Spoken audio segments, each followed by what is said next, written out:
차가운 빗줄기가 여린 피부를 사정없이 때리고 발목을 휘감는 진흙탕이 고운 비단신을 집어삼킬 듯 질척거렸으나 평강은 걸음을 멈추지 않았다. 칠흑 같은 어둠이 평양성 밖의 숲을 집어삼킨 밤이었고 멀리서 들려오는 천둥 소리는 마치 방금 전 자신을 향해 벼락 같은 호통을 치던 부왕의 목소리 같아 그녀의 심장은 터질 듯 요동쳤다.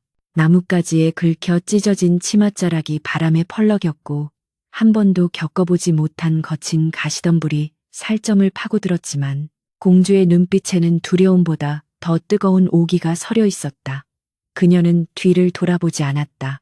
화려한 궁궐의 불빛이 저 멀리 점처럼 작아질 때까지 호화로운 감옥과도 같았던 그곳을 벗어나 자신의 발로 운명을 개척하겠다는 일념 하나로 거친 숨을 몰아쉬며 산길을 헤쳐나갔다. 빗물에 젖은 머리카락이 얼굴에 달라붙어 시야를 가렸지만 그녀는 거칠게 손등으로 물기를 닦아내며 어둠 속에서 희미하게 보이는 불빛 하나를 향해 비틀거리는 발걸음을 옮겼으니 그곳은 세상 사람들이 손가락질하며 비웃는 바보 온달의 집이었다. 평강의 머릿속에는 아직도 평원왕의 녹이 띤 음성이 쟁쟁하게 울리고 있었는데 그것은 어린 시절부터 그의 못이 박히도록 들었던 농담이 비수가 되어 돌아온 순간이었다. 네가 이리도 울어대니 나중에 커서 온달에게나 시집 보내야겠다. 라는 왕의 농담은 어린 공주에게는 씻을 수 없는 각인이 되어버렸고 이제 혼기가 차서 상부 고씨 가문으로 시집가라는 명을 거역하자 왕은 격노하여 당장 궁을 떠나라고 소리쳤던 것이다. 평강은 그 길로 주저없이 짐을 꾸려 나왔으니 이는 단순한 반항이 아니라 왕무치, 즉 왕은 농담을 하지 않는다는 신의를 지키기 위함이요. 동시에 자신의 삶을 스스로 선택하고자 하는 처절한 몸부림이었다. 빗줄기는 더욱 거세져 앞을 분간하기 힘들 지경에 이르렀고 숲속 어디선가 들려오는 짐승의 울음소리가 등골을 서늘하게 만들었지만 그녀는 품 안에 고이 간직한 금팔찌와 폐물을 단단히 움켜쥐며 이를 악물었다. 그녀가 찾아가는 곳은 도성 안에서도 가장 가난하고 비루한 곳이었으나 그녀에게는 그곳만이 유일한 해방구처럼 느껴졌다.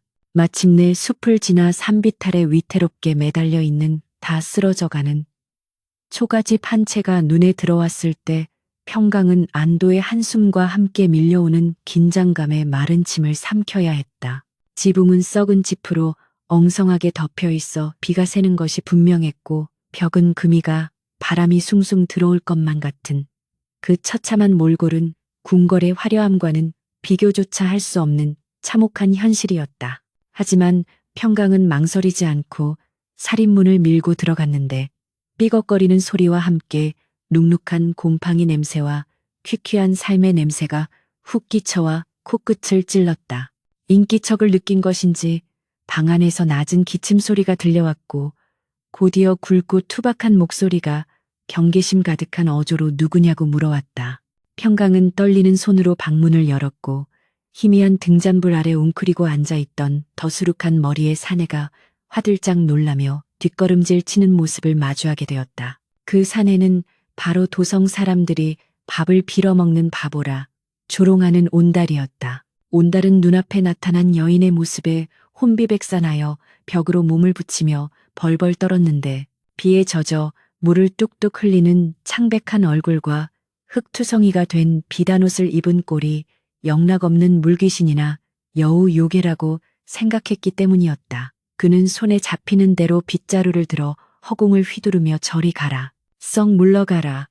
나는 가진 것도 없고 잡아먹을 살점도 없는 놈이다. 라고 고래고래 소리를 질렀다. 그의 눈은 공포로 크게 확장되어 있었고 건장한 체구에 어울리지 않게 사시나무 떨듯 떨고 있는 모습은 우스꽝스러우면서도 한편으로는 연민을 자아내기에 충분했다. 평강은 그런 온달의 모습을 보며 실수할 뻔했으나 곧 표정을 굳히고 단호한 목소리로 자신이 귀신이 아니라 사람임을, 그것도 이 나라의 공주임을 밝히고자 한 발짝 앞으로 나아갔다. 그녀가 다가갈수록 온달은 더욱 기겁하며 밖으로 도망치려 했으나 좁은 방 안에 갇힌 꼴이라 어찌할 바를 모르고 발만 동동 구를 뿐이었다. 진정하시오. 나는 귀신도 아니요 요물도 아닙니다. 나는 평원왕의 딸 평강공주이니 그대와 혼인하라는 부왕의 말씀을 따르러 왔습니다. 평강의 또렷한 음성이 좁은 방 안을 울리자 온달은 빗자루를 든 손을 멈칫하며 멍한 표정으로 그녀를 바라보았다. 그의 순박하고 우둔한 머리로는 눈앞의 상황을 도저히 이해할 수 없었기에 그는 콧물을 훌쩍이며고 공주님, 궁궐에 계셔야 할 분이 어찌 이런 누추한 곳에 거짓말 마시오. 필시 나를 홀려 간을 빼먹으려는 수작이 분명하다. 라고 소리치며 의심을 거두지 않았다. 그때 방 한 구석에서 낡은 이불을 덮고 누워있던 눈먼 노모가 부스스 몸을 일으키며 코를 킁킁거리기 시작했다. 그녀는 앞을 보지 못하는 대신 예민한 후각을 가지고 있었기에 평강에게서 풍겨나오는 고급스러운 향냄새와 비단 오스치는 소리를 감지하고는 떨리는 목소리로 아들을 불렀다. 달아, 이게 무슨 소란이냐. 방 안에 귀한 분이 오신 것 같은데 어찌하여 소리를 지르고 그러느냐. 노모의 말에 온달은 억울하다는 듯 어머니, 귀한 분이라니요. 웬 귀신 같은 여자가 들어와서 자기가 공주라고 우기는데 이걸 어찌합니까? 라고 하소연했다. 평강은 조용히 노모에게 다가가 정중하게 큰 절을 올리며 자신이 이곳에 오게 된 연유를 차분하게 설명하기 시작했다. 그녀는 자신이 어린 시절부터 온달의 이름을 듣고 자랐으며 왕의 말이 땅에 떨어져서는 안 되기에 스스로 궁을 나왔음을, 그리고 이제 갈 곳이 없으니 이곳에서 온달을 지아비로 섬기며 살겠노라고 고백했다. 노모는 보이지 않는 눈으로 평강의 손을 더듬어 보더니 그 손이 험한 일을 해본 적 없는 부드럽고 고운 손임을 알고는 화들짝 놀라며 손을 뿌리쳤다. 아이고, 이게 무슨 날벼락입니까? 귀한 댁 따님 같은데 우리 같은 천한 것들과 엮이면 신세를 망칩니다. 어서 돌아가십시오. 제발 돌아가십시오. 노무의 만류와 온달의 거부에도 불구하고 평강의 결심은 유지부동이었으니 그녀는 이미 돌아갈 다리를 불태우고 온 터라 물러설 곳이 없었다. 그녀는 품에서 금팔찌를 꺼내 온달의 손에 쥐어주며 이것으로 당장 끼니를 해결하고 살림을 장만하자고 설득했다. 온달은 금팔찌가 무엇인지도 몰라 둥근 돌멩이인가 하고 요리조리 살펴보았지만 그 묵직한 무게감과 번쩍이는 광채에 본능적으로 귀한 물건임을 직감하고 입을 다물지 못했다. 평강은 젖은 옷을 털어내고 방구석에 자리를 잡고 앉아 마치 그곳이 자신의 안방인 양 침착한 태도를 보였다. 온달은 그런 그녀를 보며 도깨비에 홀린 기분이었지만 한편으로는 그녀의 당당한 기세에 눌려 더 이상 내쫓을 엄두를 내지 못하고 쭈뼛거리며 어머니 곁에 앉았다. 밖에서는 여전히 비바람이 몰아치고 있었지만 쓰러져가는 초가집 안에는 기묘한 침묵과 함께 새로운 운명의 소용돌이가 태동하고 있었다.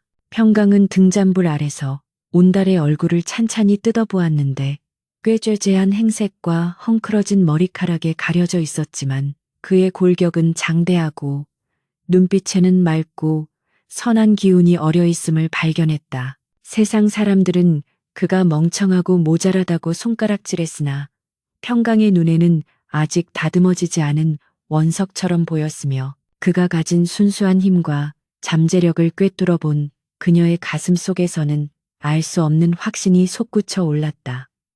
그녀는 속으로 다짐했다. 내 반드시 이 사내를 세상이 우러러보는 대장부로 만들리라. 그리하여 아버지의 판단이 틀렸음을, 나의 선택이 옳았음을 천하에 증명해 보이리라. 평강은 젖은 옷깃을 여미며 온달에게 따뜻한 미소를 지어 보였고 그 미소의 온달은 난생 처음 느껴보는 가슴의 두근거림에 얼굴을 붉히며 고개를 숙였다. 밤은 깊어가고 빗소리는 잦아들었지만 두 사람 사이의 어색한 공기는 여전했다. 평강은 온달에게 물을 청하여 목을 축이고는 앞으로의 계획을 머릿속으로 그려나가기 시작했다. 당장 내일부터 시장에 나가 살림을 구하고 무지렁이 온달에게 글과 예법을 가르쳐야 할 일이 태산 같았지만 그녀는 두려움보다는 설렘을 느꼈다. 그것은 안락한 새장 속에 갇힌 새가 아닌 거친 들판을 날아다니는 매로서의 삶을 시작하는 첫날 밤이었기 때문이었다. 온달은 낯선 여인이 자신의 좁은 방을 차지하고 앉아있는 현실이 여전히 꿈만 같았으나 그녀가 건넨 금팔찌를 만지작거리며 꼬르륵거리는 배를 움켜쥔 채 어쩌면 이 도깨비 같은 여인이 자신과 어머니를 굶주림에서 구해줄지도 모른다는 막연한 기대감을 품기 시작했다.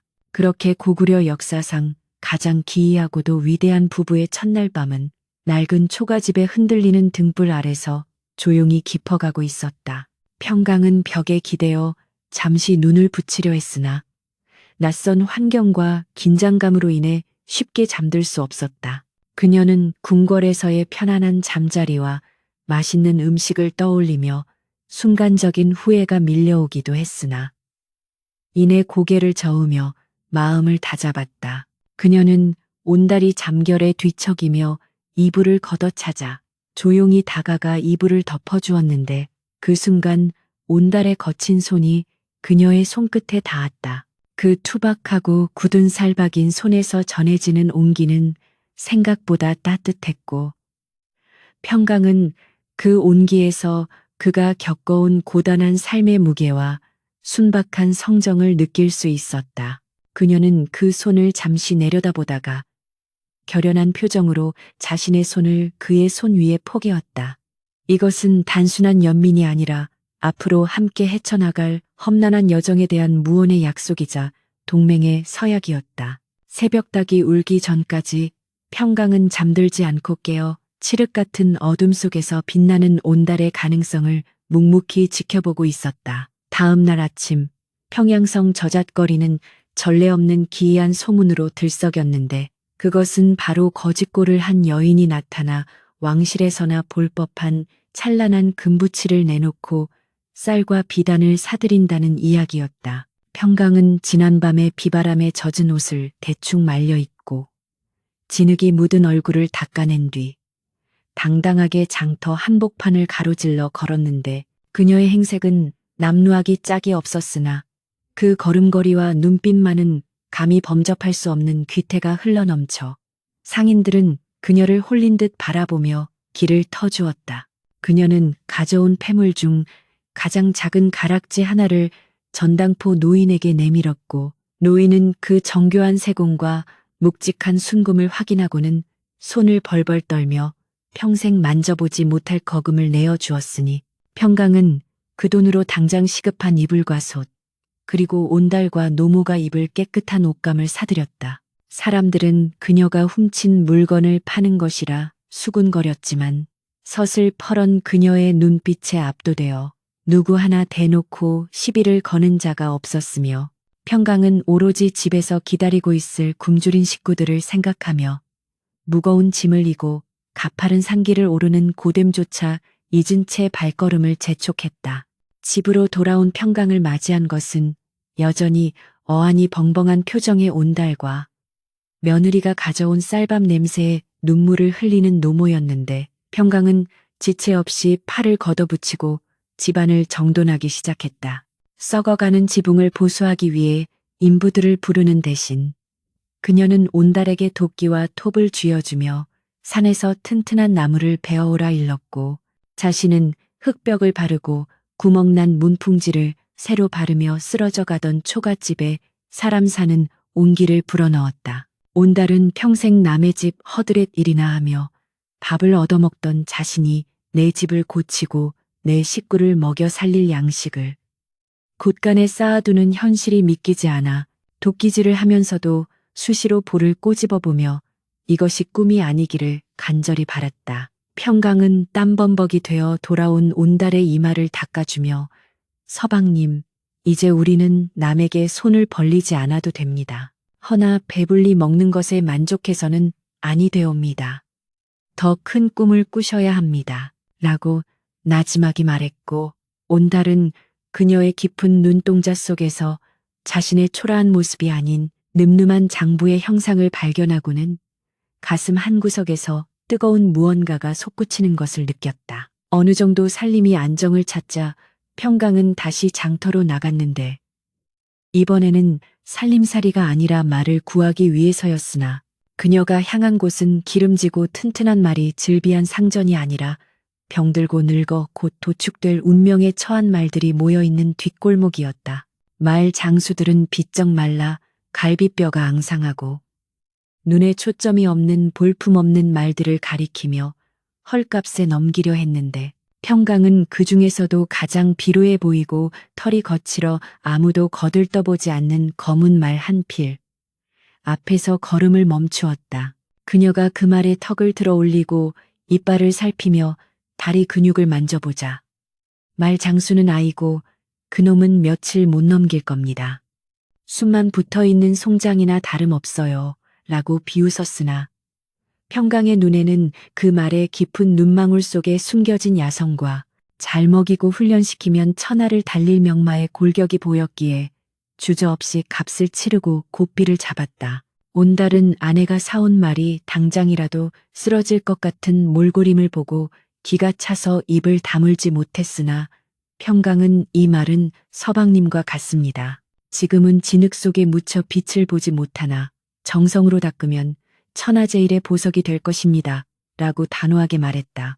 그날부터 평강의 혹독하고도 헌신적인 온달 대장군 만들기가 시작되었는데 낮에는 온달과 함께 말을 씻기고 좋은 꼴을 먹이며 정성을 다해 돌보았고 밤이 되면 호롱불 아래서 온달에게 그를 가르치는 이중 생활이 이어졌다. 온달은 평생 낙과 지게만 접은 투박한 손으로 붓을 잡는 것이 천근만근 바위를 드는 것보다 더 힘들고 고통스러웠으며 구불구불한 글자들이 지렁이처럼 보여 머리가 깨질 듯 아파왔다.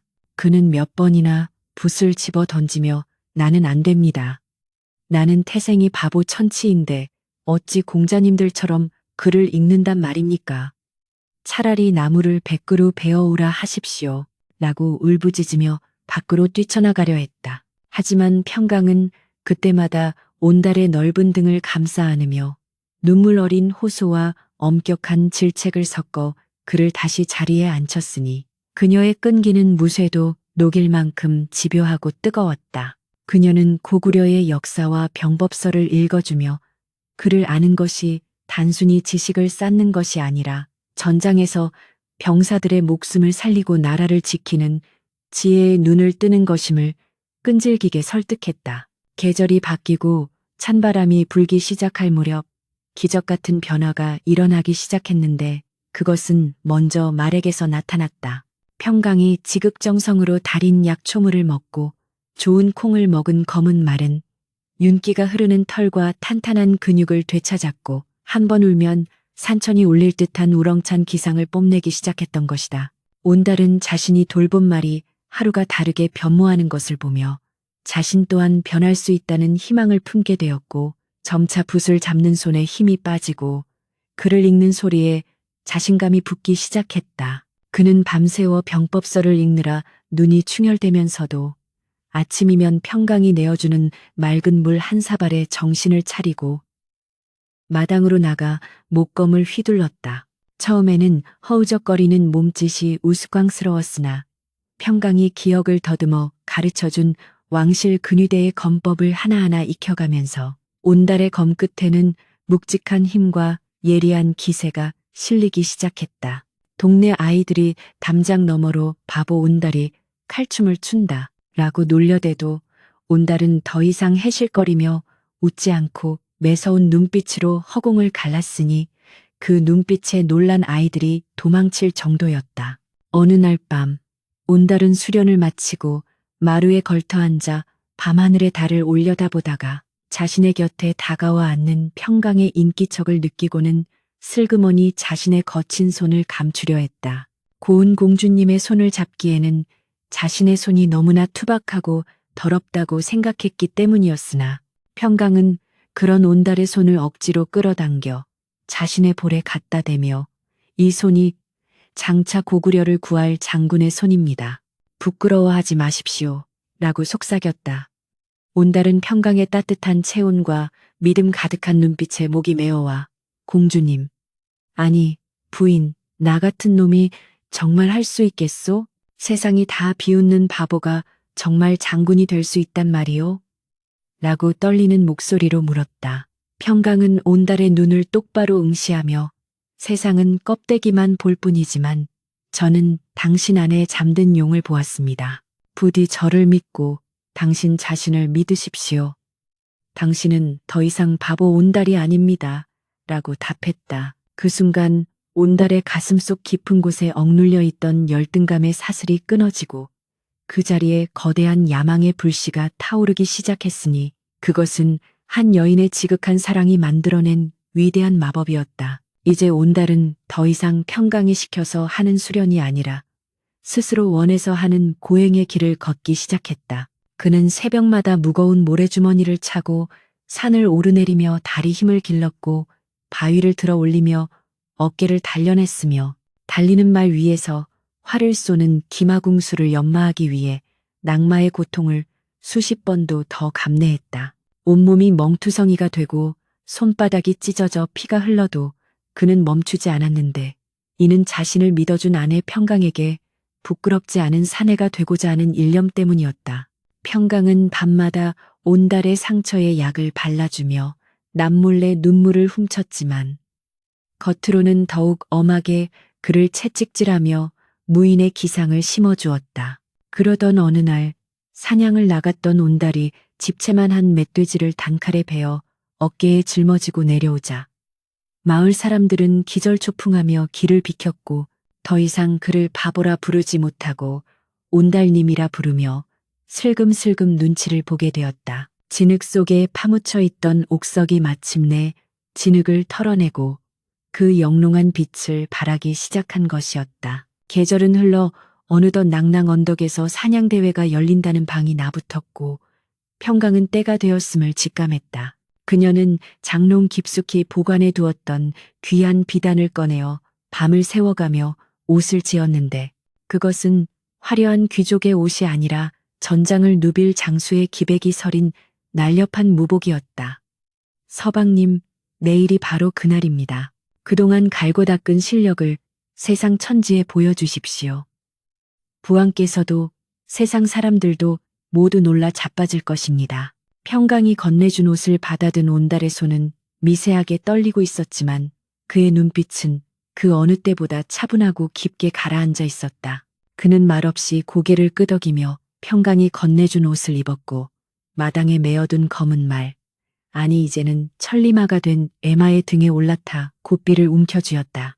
아침 햇살을 등지고 선 온달의 모습은 마치 하늘에서 내려온 무신과도 같았으니 평강은 그 늠름한 뒷모습을 바라보며 가슴 벅찬 희열과 함께 다가올 운명의 소용돌이를 예감하며 두 손을 모았다. 북소리가 둥둥 울리며 낭낭 언덕의 대지를 뒤흔들자 수천 마리의 말발굽 소리가 지축을 울리며 일제히 튀어나갔는데 이는 고구려의 기상을 드높이는 연례 행사인 3월 3종날의 대사냥 대회가 시작되었음을 알리는 신호탄이었다. 화려한 갑옷과 비단 장식으로 치장한 귀족 자제들과 무관들이 저마다 명마를 몰며 앞다투어 숲으로 돌진하는 장관은 마치 오색 찬란한 파도가 숲을 덮치는 듯 했으나 그 화려함 뒤에는 서로를 견제하고 공을 탐하는 비릿한 욕망이 도사리고 있었다. 평원왕은 높은 단상에 앉아 그 광경을 내려다보고 있었지만 그의 표정은 심드렁하기 짝이 없었으니 기름진 음식과 안일한 생활에 젖어 배만 나온 귀족 자제들의 허약한 활솜씨와 말타기가 영 마음에 차지 않았기 때문이었다. 왕의 곁을 지키는 신료들은 연신 전하, 올해는 유독 기골이 장대한 인재들이 많이 보입니다. 라며 아첨을 떨었으나 평원왕은 콧방귀를 뀌며 술잔을 기울일 뿐이었다. 그때 무리들의 가장 후미에서 흙먼지를 일으키며 질주하는 한 사내가 왕의 시야 끝에 걸려들었는데 그의 행색은 남루하기 짝이 없었으나 그가 탄 검은 말의 속도는 앞서가는 무리들을 단숨에 따라잡을 기세로 무섭게 치고 나오고 있었다. 그 사내는 다름 아닌 온달이었는데 그는 평강이 밤새 다듬어준 낡은 가죽 갑옷을 입고 머리에는 투박한 띠를 질끈 동여맨 채 오로지 전방의 순만을 응시하며 고삐를 죄고 있었다. 주변의 귀족 자제들은 갑자기 튀어나온 이 정체불명의 사내를 보며 어디서 굴러먹던 말뼈닥이냐. 감히 천한 것이 귀족들의 사냥터에 끼어들다니 목숨이 아깝지 않은가 보구나. 라며 욕설을 퍼부었고 일부러 말머리를 돌려 온달의 진로를 방해하거나 채찍을 휘두르며 위협을 가했다. 하지만 온달의 귀에는 그들의 조롱과 멸시가 들리지 않았으니 그의 머릿속에는 오직 출정 전 평강이 옷매무새를 만져주며 남긴 당부만이 종소리처럼 맴돌고 있었기 때문이었다. 서방님, 저들의 비단 옷에 기죽지 마십시오. 호랑이는 가죽이 없어도 호랑이요. 개는 비단을 걸쳐도 개일 뿐입니다.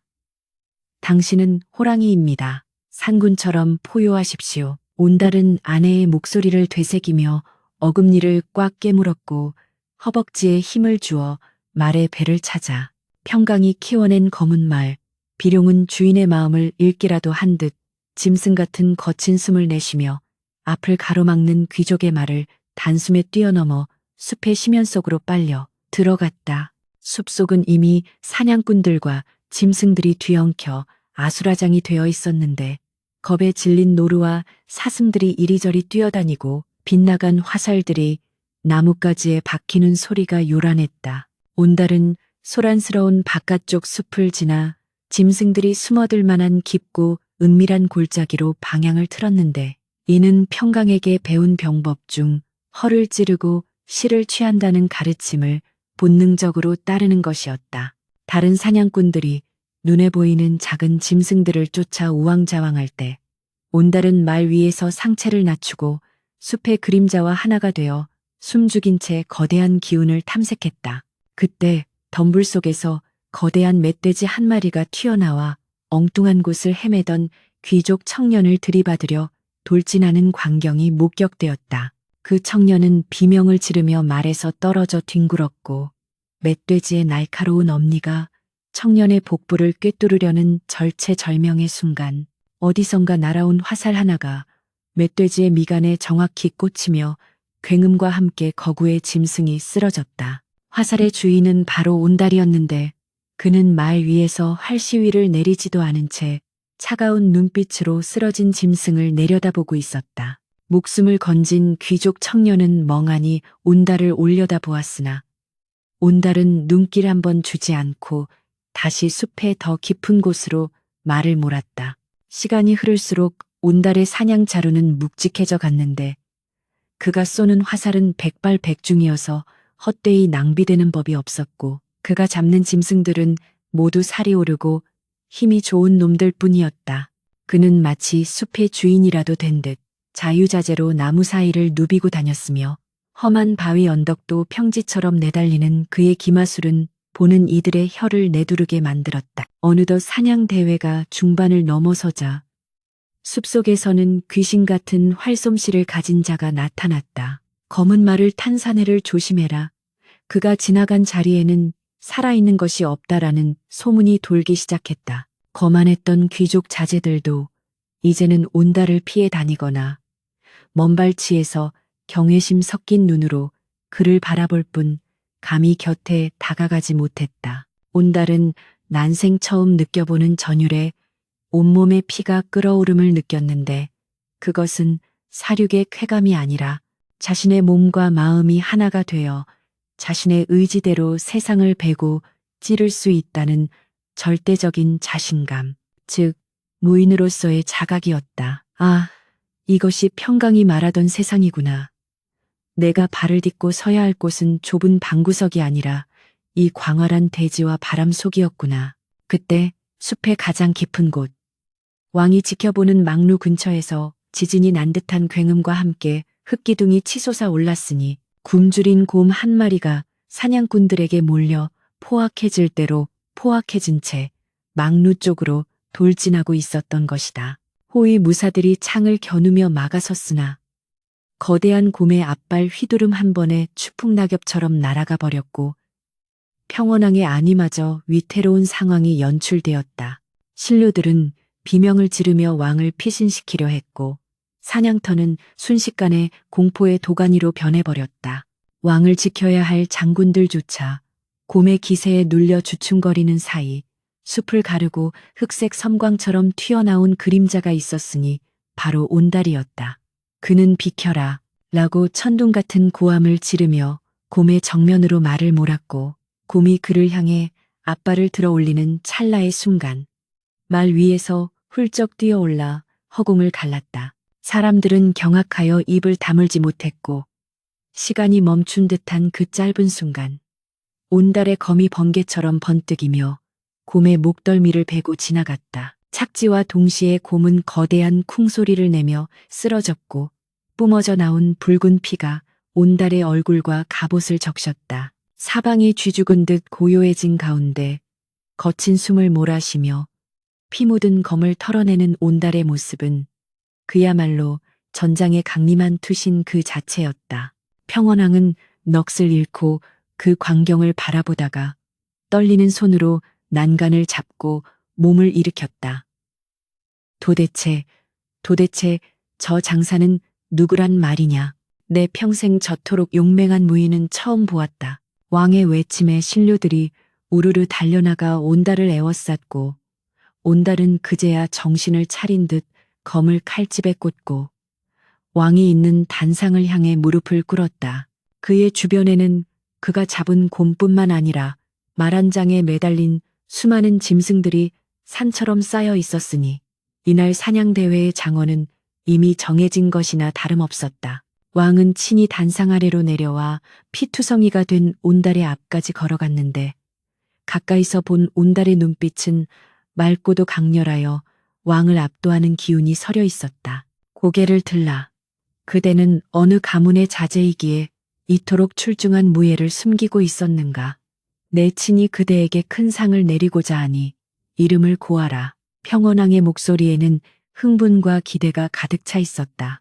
온달은 천천히 고개를 들어 왕의 얼굴을 정면으로 바라보았는데 그의 뇌리에는 과거 자신을 보며 혀를 차던 왕의 모습과 궁을 쫓겨나면서도 눈물을 보이지 않았던 아내 평강의 얼굴이 교차하여 스쳐 지나갔다. 그는 침을 한번 삼키고 뱃속 깊은 곳에서 우러나오는 굵직한 목소리로 또박또박 대답했다. 전하, 소신은 가문도 없고 족보도 없는 천한 놈이옵니다. 평양성 성박 초가집에 사는 온달이라 하옵니다. 온달이라는 두 글자가 왕의 귓가에 닿는 순간 평원왕의 표정은 경악으로 일그러졌고 주변에 있던 신하들 사이에서도 온달, 그 바보 온달이란 말인가? 말도 안 돼. 저런 천하장사가 그 멍청이라니라는 웅성거림이 파도처럼 번져나갔다. 왕은 자신의 귀를 의심하며 뒷걸음질 쳤고 눈앞에 무릎 꿇고 있는 늠름한 장수와 기억 속에 콧물 흘리던 바보의 이미지를 겹쳐보려 애썼으나 도무지 매치가 되지 않아 혼란스러워했다. 네가 정말 그 온달이란 말이냐. 내 딸 평강이 찾아갔다던 그 바보 온달 말이냐. 왕의 절규에 가까운 물음에 온달은 조금의 흔들림도 없이 그러하옵니다. 전하, 공주님께서 거두어 주시고 가르쳐 주신 덕분에 비로소 사람 구실을 하게 된 온달이옵니다 라고 답하며 깊이 머리를 조아렸다. 그 순간 왕은 다리에 힘이 풀려 주저앉을 뻔했으나 동시에 가슴 한구석에서 설명할 수 없는 뜨거운 감동과 회한이 밀려오는 것을 느꼈다. 자신이 버린 딸이 자신이 비웃던 놈을 이토록 위대한 영웅으로 만들어 눈앞에 데려다 놓았다는 사실은 왕에게 있어 충격을 넘어선 기적과도 같은 일이었다. 사냥터의 분위기는 반전되어 조금 전까지 온달을 비웃던 귀족들은 쥐구멍이라도 찾고 싶은 심정으로 고개를 숙였고 병사들은 새로운 영웅의 탄생에 환호성을 지르고 싶은 것을 억지로 참고 있었다. 평원왕은 한참 동안 온달을 내려다보다가 복잡한 심경을 감추고 다시 단상으로 올라가 선언했다. 오늘의 장원은 온달이다. 허나 그가 내 딸의 남편인지는 아직 인정할 수 없다. 하늘이 내린 재주라 한들 그것이 나라를 위해 쓰일 그릇인지는 두고 보아야 할 터. 왕은 짐짓 엄한 척하며 돌아섰으나 그의 입가에는 미세한 떨림과 함께 숨길 수 없는 미소가 번지고 있었다. 온달은 왕의 뒷모습을 보며 안도의 한숨을 내쉬었고 멀리서 자신을 지켜보고 있을 아내 평강을 떠올리며 주먹을 불끈 쥐었다. 이제 시작일 뿐이었다. 사냥터에서의 승리는 단지 서막에 불과했으며 진정한 시험은 곧 다가올 피비린내 나는 전쟁터에서 기다리고 있음을 그는 본능적으로 감지하고 있었다. 숲의 바람이 바뀌고 있었다. 바보의 탈을 벗어던진 맹수가 마침내 세상 밖으로 포효를 시작한 것이다. 집으로 돌아오는 길, 온달은 금이 환영이라는 말이 무색하지 않을 정도로 많은 상금과 비단을 말에 싣고 있었지만 그의 표정은 들떠있지 않았다. 그는 대문 밖까지 나와 서성거리고 있는 평강의 모습을 발견하고 말에서 뛰어내려 그녀에게 달려갔다. 평강은 피 묻은 갑옷을 입고 돌아온 남편의 모습을 보자마자 눈시울이 붉어지며 달려와 그의 품에 안겼고 온달은 그런 아내를 부서질 듯 꽉 끌어안았다. 해냈습니다, 부인. 전하께서 내 이름을 물어보셨고 내가 누구인지 똑똑히 알리고 왔습니다. 온달의 말에 평강은 흐르는 눈물을 닦으며 미소 지었다. 장하십니다. 정말 장하십니다. 하지만 서방님, 이제부터가 진짜입니다. 왕께서는 당신의 무예를 보셨으나 아직 당신의 충심과 지략은 보지 못하셨습니다. 곧 북방에서 거센 바람이 불어올 것입니다. 그때가 당신이 진정한 고구려의 대장군이 되는 날입니다. 평강의 예언처럼 북쪽 국경 너머에서는 이미 검은 먹구름과 함께 전쟁의 기운이 몰려오고 있었으니 부부의 운명은 이제 개인의 행복을 넘어 국가의 존망이 걸린 거대한 역사의 소용돌이 속으로 휩쓸려 들어가고 있었다. 북방의 국경에서 피어오른 검은 연기가 평양성의 하늘을 뒤덮은 것은 늦가을에 스산한 바람이 불어오던 어느 날 아침이었다. 요동을 넘어 파도처럼 밀려오는 북주의 대군은 기세등등하여 고구려의 성체들을 차례로 무너뜨리고 있었으니 급보를 전하는 파발마가 쉴 새 없이 궁궐 문턱을 넘나들었고 조정은 공포와 혼란의 도가니에 빠져들었다. 평원왕은 옥좌에 앉아 있었으나 그의 얼굴은 흙빛이 되어 있었고 떨리는 손으로 서신을 구겨 쥐고 있었다. 적의 병력이 수십만이요. 선봉장의 기세가 맹호와 같아 우리 군사들이 추풍낙엽처럼 쓰러진다고 하니 이를 어찌한단 말이냐. 당장 나가 싸울 장수가 없단 말이냐. 왕의 절규가 대전에 울려 퍼졌으나 평소 입만 살았던 대신들은 서로 눈치만 보며 고개를 숙일 뿐 누구 하나 선뜻 나서서 총대를 매려는 자가 없었다. 그들의 비단 옷은 화려했으나 그 속에 감추어진 담력은 쥐새끼보다 못했으니 왕은 탄식하며 하늘을 원망할 수밖에 없었다. 바로 그때 대전 밖에서 묵직한 발걸음 소리와 함께 한 장수가 갑옷을 부딪히며 들어왔으니 그는 다름 아닌 온달이었다. 온달은 투구를 옆구리에 끼고 왕 앞에 나아가 큰 절을 올렸는데 그의 갑옷은 화려한 장식이 없는 투박한 가죽이었으나 그 위로 뿜어져 나오는 살기는 대전 안의 공기를 서늘하게 만들 정도였다. 전하, 소신 온달이 선봉에 서겠습니다.